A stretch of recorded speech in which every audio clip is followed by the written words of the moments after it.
You know, I think the most important thing is that you get them out on the table.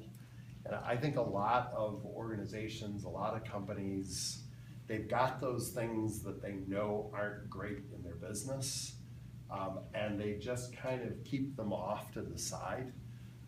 We talk about uncommon honesty here, and it's both externally about how we talk to customers and just tell them this is how it is. Yeah, we get it. The old pizza wasn't great. We're fixing it. But we do the same thing internally.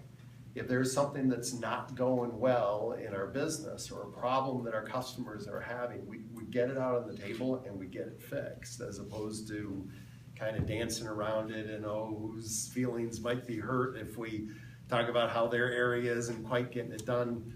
We get it out, we talk about it, we get it fixed. We create a sense of urgency around getting it fixed. And we take a few risks along the way, which I think is also important. Okay, thank you. Yeah. Yes. Where did you start? Like, how did you get here?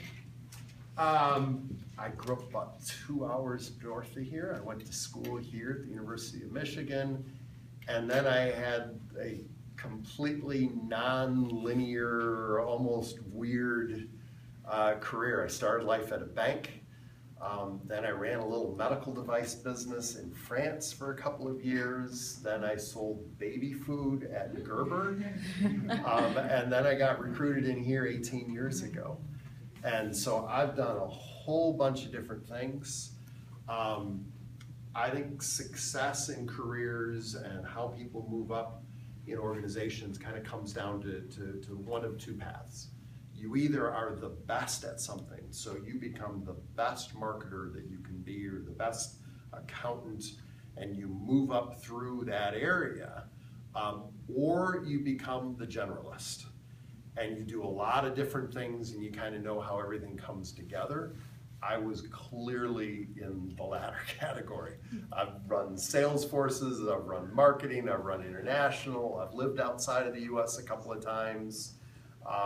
There is somebody here who is far better at everything than I am. What I've figured out over time was kind of how do you bring those things together? How do you create maybe a vision for where you're trying to go? How do you communicate it? So yeah, that's it. Not the way you would have figured I'd wind up here. Yes? Going into Italy, did you have a contingency or risk management plan? No.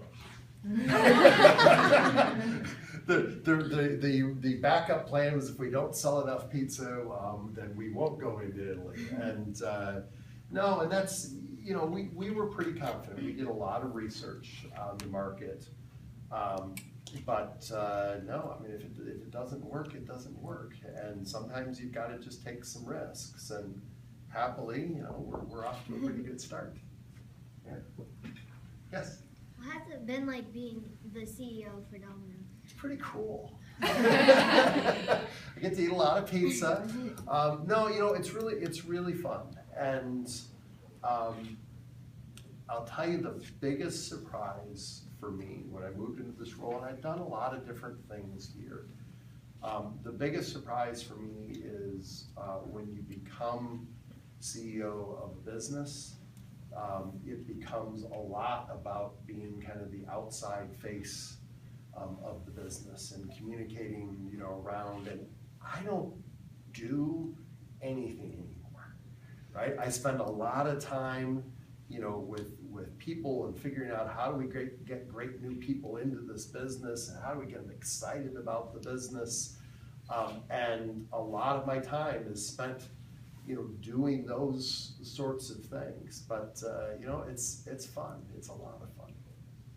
Yeah. How did you overcome any of the challenges that led you to this position today?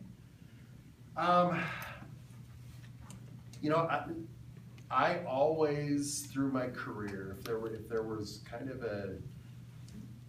a consistent theme to what I did, it was I always took on the challenges of the businesses that a lot of other people didn't necessarily want.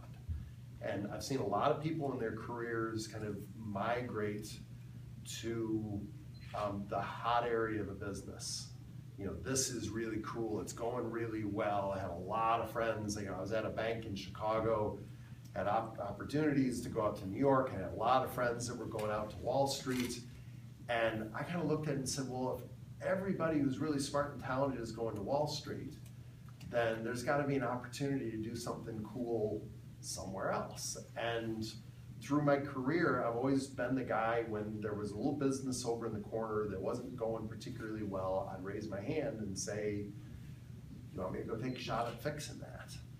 And I was always kind of the fixer-upper, who would take on the little nasty thing over in the corner that other people didn't want, and happily, you know, I got enough of them right that I kept getting opportunities. Thank you. Yeah.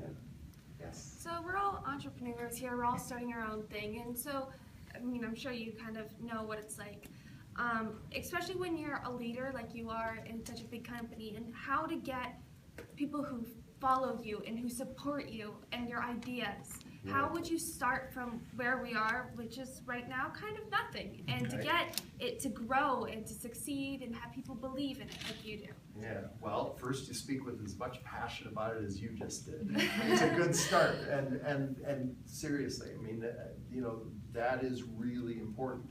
If you don't believe in your idea, your ability to sell other people on that idea is going to be tough. And clearly, you're passionate about it. I guess the other thing I would say is always be thinking about the audience that you're speaking with. You know, a person or a group, and you know, little cliches a bit, but it's, you know, what's in it for me, or importantly, what's in it for you. Is always be thinking about, you know, your audience. Don't be telling them why this is great for you. Be thinking about, how is this going to help this person who I'm speaking to? What would be their interest in getting involved in this? And look, you know, not only is this a great idea that, you know, that I've got, but if you get involved with me in this, it's going to give me an opportunity to, you know, let me talk to you about this cool day I spent in Ann Arbor, and, you know, and it's about this experience building a business, and that's something that's going to help you no matter what you wind up doing after you graduated from high school and university, you're going on in your career. You're going to have this experience working on this with me that's going to be really cool, and you're going to learn some things, and we're going to have some fun, but you're putting it in, you know, you're positioning it about them and about, you know, how it's going to affect them, how it's going to give them experiences. And a lot of the time you see people kind of talking about themselves, and here's what I'm trying to do with this business, and they just kind of hope that, you know, the person they're talking to is going to grab onto that. And people who are really good at selling ideas are thinking about the person who they are talking to and how, you know, this could fit in with that person's goals. And often the best way to do that is to just flat out ask them, how could this be helpful to you? You know, what would you like to get out of this? If I could convince you to come along with me on this and work with this project on me, what would you want to get out of this? And, you know, when you get them talking that way, you start to figure out, okay, well, here's how we can do that, and here's how I can help you. And you talked about, you know, you think maybe you want to get into advertising someday. Well, you know what? Let's put you in charge of that. And you know, and you start involving them, engaging